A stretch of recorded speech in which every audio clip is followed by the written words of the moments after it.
যদি আমার অভিব্যক্তি জিজ্ঞেস করেন তাহলে আমি আমার ব্যক্তিগত অভিজ্ঞতা থেকে এবং আশপাশে চারপাশে আমি যা কিছু দেখেছি তা থেকে আমি বলবো, ছেলে মানুষের খালি বিয়েই করতে মন চায়। এবার ছেলে মানুষের রফিকুল ইসলাম মাদানী সাহেব তিনি দ্বিতীয় বিবাহ করেছেন, তার স্ত্রী অন্তঃসত্ত্বা। অর্থাৎ একজন স্ত্রী যখন অন্তঃসত্ত্বা থাকে তা যদি আল্লাহর দ্বিতীয় বিয়ে করার হুকুমটাও মানে তাইলে হেডা হ্যাঁ দোষ কোথায়? হ্যাঁ, নাকি তোমার মতো বিয়ে না কইরা এ জায়গায় ও জায়গায় না সাডা? আসসালামু আলাইকুম, আমি প্রস্তুত দেখাবো রফিকুল ইসলাম মাদানী হুজুরের নতুন বউ এবার মুখ খুললেন, যা আপনারা জানলে অবাক হয়ে যাবেন। আর এখন চলুন কথা না বাড়িয়ে আমরা এক এক করে ভিডিওগুলো দেখে আসি। বর্তমান কওমি মহিলা মাদ্রাসা নিয়ে যদি আমার অভিব্যক্তি জিজ্ঞেস করেন তাহলে আমি আমার ব্যক্তিগত অভিজ্ঞতা থেকে এবং আশপাশে চারপাশে আমি যা কিছু দেখেছি তা থেকে আমি বলবো যে কওমি মাদ্রাসার ভিতরে মহিলা মাদ্রাসা যেগুলা, কওমি পুরুষ মাদ্রাসাগুলো আলহামদুলিল্লাহ এখনো ভালো চলতেছে, এগুলো নিয়ে খুব বেশি তেমন রিপোর্ট নেই। তবে মহিলা মাদ্রাসাগুলোর কথা যদি বলি, অধিকাংশ মাদ্রাসায় এখন খারাপের পথে আগাচ্ছে। বিশেষ করে কিছু কিছু প্রতিষ্ঠান এমনও আছে যেখানে টিচাররা যারা নাকি শিক্ষিকা, আলেমা শিক্ষিকা বলেন বা পুরুষ শিক্ষক বলেন, এমনও হয় যে তারা ভিতরে ভিতরে এরকম ছাত্রদেরকে টর্চার করে, ব্ল্যাকমেল করে রাখে, কিন্তু এটা বলার কোনো ওয়ে রাখে নাই, ব্ল্যাকমেল করে, বিভিন্ন রকম চাপায় দেয়। এখন দেখা যায় ছাত্রছাত্রীরা তো এমন হয় যে তাদের আর্থিক অবস্থা তারা দুর্বল, যে কোনো দিক থেকে তারা দুর্বল, তারা এটা নিয়ে আইন শাসনের কাছে বিচার দাবি জানাতে পারে না, তারা বিচার চেতে পারে না। কিন্তু এই প্রতিষ্ঠানগুলা যে এরকম করতেছে, দেখা যাবে যে অভিযান চালালে যেমন আবাসিক হোটেল থেকে যেমন অনেক কিছু জানতে পারা যায়, তারপর একটা হাসপাতালে অভিযান চালালে যেমন জানা যায় যে রোগীদের সাথে কেমন আচরণ করা হচ্ছে, তেমনি এই মাদ্রাসাগুলোতে অভিযান চালালেও জানা যাবে যে এগুলোর ভিতরে আসলে কি কি হচ্ছে। মহিলা মাদ্রাসায় পুরুষ শিক্ষক, কারণ মহিলা মাদ্রাসা যে সমস্ত সিলেবাসের অন্তর্ভুক্ত, দেখা যায় যে অধিকাংশ মহিলা যারা নাকি মাস্টার্স কমপ্লিট করে, দেখা যায় তারা অধিকাংশই পাঞ্জাবের জগতে একটি বিশ্বস্ত নাম শাবাব এথনিক ওয়্যার। বিয়ে হয়ে যায়, তারা আসলে শিক্ষকতার পদে বেশি একটা যুক্ত হন না, কিন্তু পক্ষান্তরে পুরুষরা এখানে তাদের অবদান বেশি শিক্ষাদানের পাঠদানের ক্ষেত্রে। এজন্য মহিলা মাদ্রাসায় পুরুষ শিক্ষকদের রাখা। আসলে শিক্ষক তো শিক্ষকই, শিক্ষক পুরুষ বলি মহিলা বলি, শিক্ষক যদি শিক্ষকের মতো হন তাহলে তো আর অসুবিধা নেই, কিন্তু সেখানে যদি খারাপ কোনো কিছু ইনক্লুড হয়ে যায় তাহলে তো আর সেখানে শিক্ষকতার কোনো বিষয় অবশিষ্ট রইল না। এখন এটা তো আসলে ব্যক্তিভেদের সমস্যা, এটা আমি একটা প্রতিষ্ঠানের ব্যাপারে এরকম অভিমত প্রকাশ করতে পারলাম না।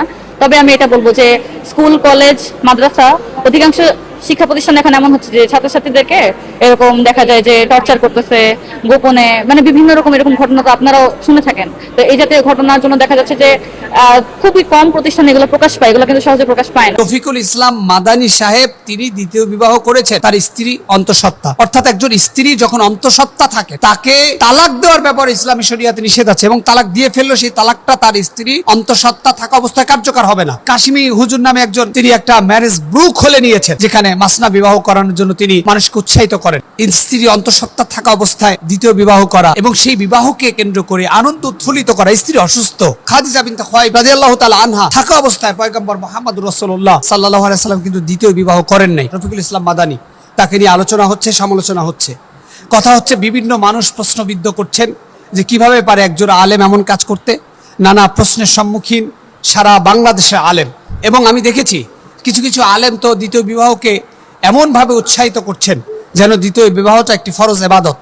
অথচ আল্লাহ তাআলা কোরআন শরীফে যে সুন্দর করে বলেছিলেন, আল্লাহ তাআলা বলছেন ফানকিহু মা তাবা লাকুম মিনান নিসা।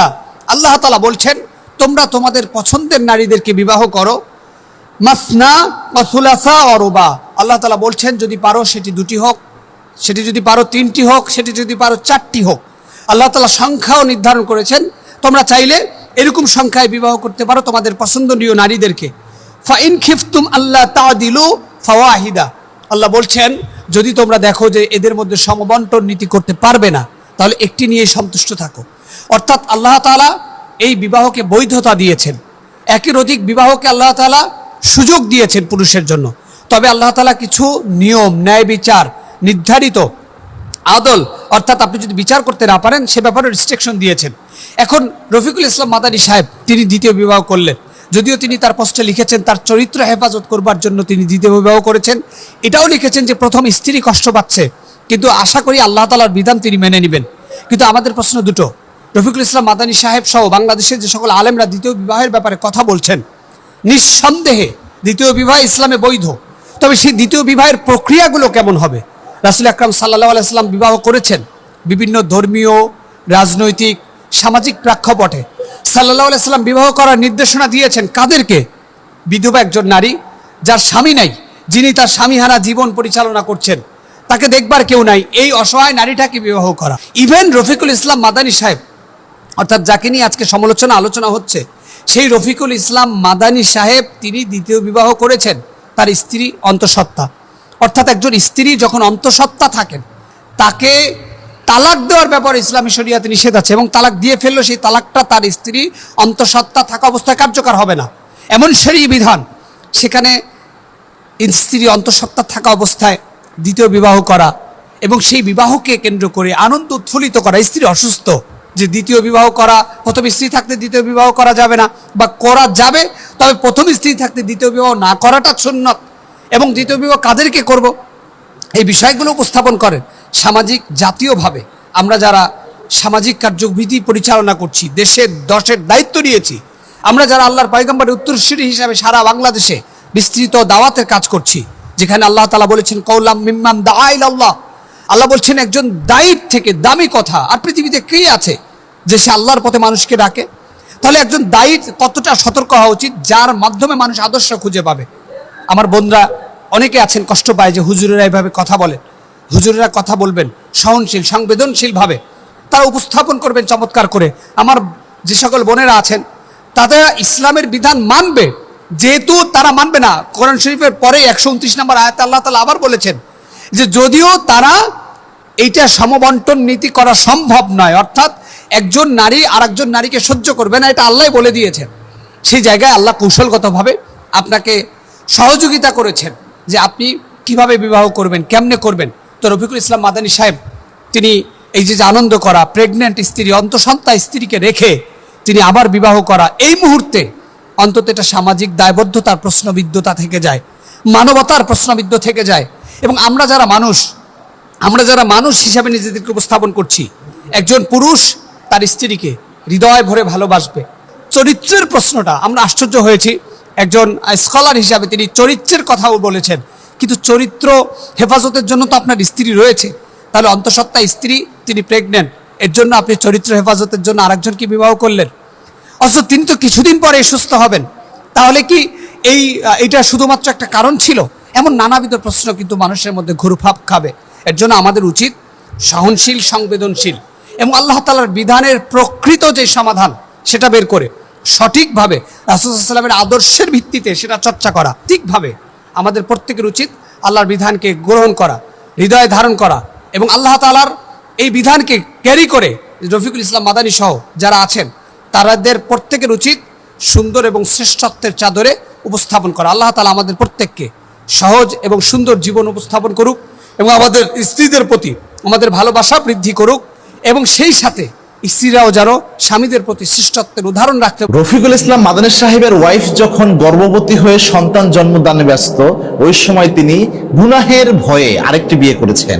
এটা তিনি ফেসবুকে লিখেছেন, এবং এটার আলোকে গোটা দেশে তোলপাড়। আমাদেরকে অনেকে ফোন দিয়ে বলতেছে, হুজুর তার ওয়াইফ একটা সন্তান প্রসবের জন্য তাকে বাবা ডাক শোনানোর জন্য স্যাক্রিফাইস করতে ব্যস্ত, এই মুহূর্তে তিনি যে বিয়েটা করলেন, এটা কি কোনোভাবে মানবিক? এটা কি কোনোভাবে যৌক্তিক? এই বিষয়ে আপনি কি বলতে চান? দেখেন, এই ক্ষেত্রে তাকে গালাগালি করে একটা মহল একদিক করে ফেলতেছে যে এটাই হচ্ছে স্বার্থপরতা, এইভাবে একদিক করে ফেলতেছে।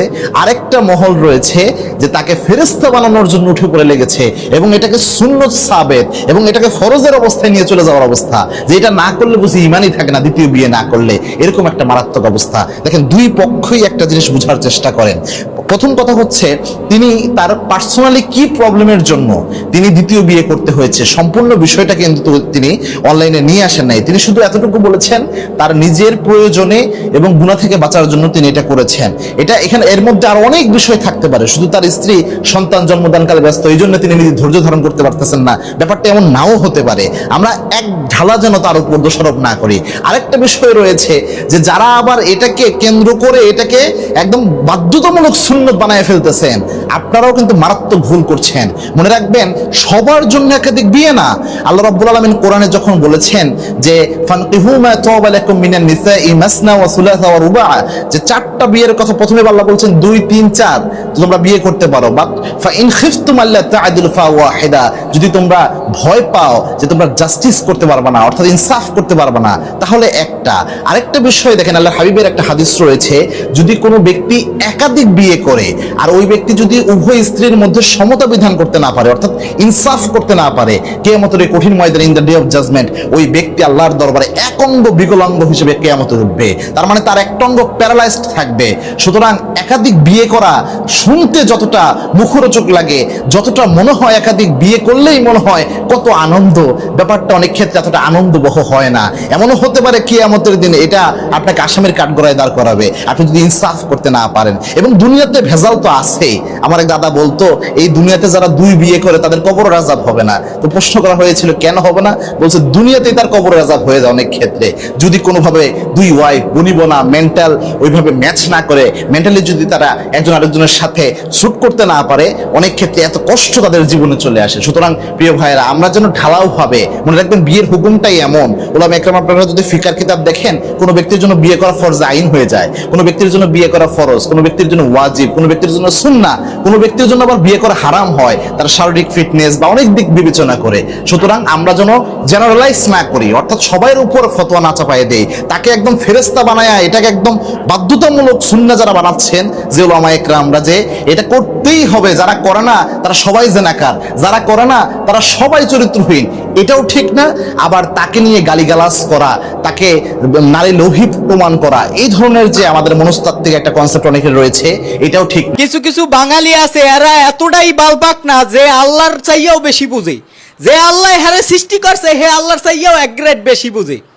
মানে আল্লাহ 5 ওয়াক্ত নামাজ পড়তে কইছে, হুজুররা 5 ওয়াক্ত নামাজ পড়ে। আল্লাহ 30টা রোজা রাখতে কইছে, হুজুররা 30টা রোজা রাখে। আল্লাহ চক্ষু হেফাজত করতে কইছে, হুজুররা চক্ষু হেফাজত করে। আল্লাহ চরিত্র হেফাজত করতে কইছে, হুজুররা চরিত্র হেফাজত করে। আল্লাহ সামর্থ্য থাকলে একাধিক বিয়ে হরতে কইছে, হুজুররা হে বিয়োগ্য করলেই দোষ। সমস্ত দোষ যারা দিদি বিয়ে করে। আল্লাহর সব হুকুম হে মানতে পারে, বিয়ের হুকুমটা কে মানবে না দাদু?